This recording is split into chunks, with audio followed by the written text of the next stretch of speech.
صدری ویسر لی امری واحلل عقدۃ من لسانی یفقہوا قولی۔ ناظرین السلام علیکم ورحمۃ اللہ وبرکاتہ۔ سیرت النبی صلی اللہ علیہ وسلم انگلیوں پر اہم واقعات کو یاد رکھیے آسان طریقے سے۔ سبق نمبر 3، نبوت سے پہلے کی زندگی۔ حضرت محمد صلی اللہ علیہ وسلم کی پیدائش کہاں ہوئی اور کب ہوئی؟ آپ صلی اللہ علیہ وسلم کی پیدائش تقریباً 1500 سال پہلے مکے میں ہوئی۔ ربیع الاول کا مہینہ تھا یہ۔ آپ کے والد کا نام عبداللہ تھا، والدہ کا آمنہ اور دادا کا نام عبد المطلب۔ آپ کا قبیلہ سب سے زیادہ عزت والا قبیلہ تھا اور آپ ابراہیم علیہ السلام کی شریف نسل سے تھے۔ مکے کے لوگ ابراہیم علیہ السلام کے دین پر تھے مگر ان میں شرک اور برائیاں آ گئی تھیں۔ ولادت سے پہلے 2 ماہ پہلے والد کا انتقال ہوا، آپ یتیم پیدا ہوئے۔ والدہ آمنہ کے پاس پھر عرب کی روایت کے مطابق حلیمہ سعدیہ کے پاس بھیج دیے گئے۔ 4 یا 5ویں سال آپ کی واپسی ہوئی۔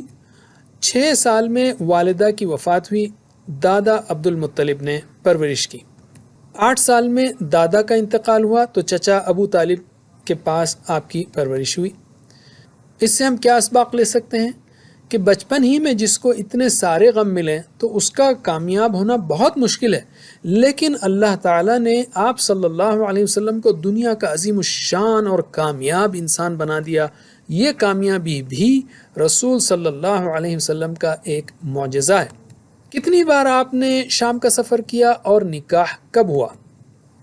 پہلی بار 12 سال میں چچا کے ساتھ آپ نے شام کا سفر کیا، لیکن درمیان ہی سے حفاظت کی خاطر واپس کر دیے گئے۔ 25 سال میں خدیجہ رضی اللہ عنہا کی درخواست پر تجارت کی غرض سے آپ صلی اللہ علیہ وسلم نے سفر کیا۔ اس تجارت میں خدیجہ رضی اللہ عنہا کو خوب نفع ملا اور آپ صلی اللہ علیہ وسلم کی دیانتداری اور امانت داری سے وہ بہت متاثر ہوئیں اور انہوں نے نکاح کا پیغام بھیجا۔ تو 25 سال کی عمر میں آپ صلی اللہ علیہ وسلم نے خدیجہ رضی اللہ عنہا سے نکاح کیا، جبکہ خدیجہ رضی اللہ عنہا 40 سال کی تھیں۔ اس سے کیا ہم اسباق لے سکتے ہیں؟ یہ کہ آپ صلی اللہ علیہ وسلم ایماندار اور کامیاب تاجر تھے اور حضرت خدیجہ رضی اللہ عنہا معزز اور اخلاق والی خاتون تھیں، اگرچہ بیوہ اور بچے والی تھیں اور عمر میں آپ سے 15 سال بڑی تھیں۔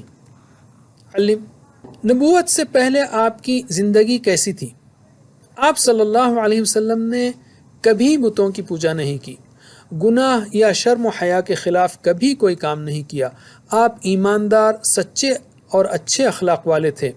آپ تو امین اور صادق کے نام سے مشہور ہو گئے تھے۔ نبوت سے پہلے کا ایک اہم واقعہ ہے کہ ظلم سے روکنے کے لیے بعض لوگوں نے ایک معاہدہ کیا، معاہدہ حلف الفضول۔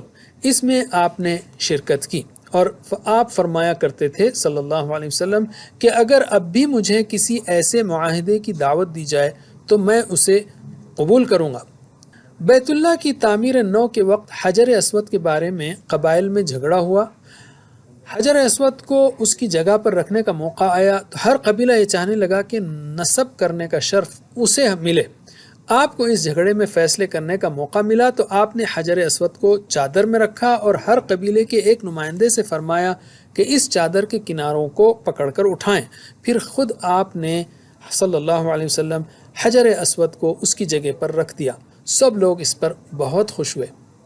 اس سے کیا اسباق لے سکتے ہیں ہم کہ آپ صلی اللہ علیہ وسلم نے ظلم اور لڑائی کو روکنے میں ہمیشہ دلچسپی دکھائی۔ ہمیں بھی اس پر عمل کرنا چاہیے۔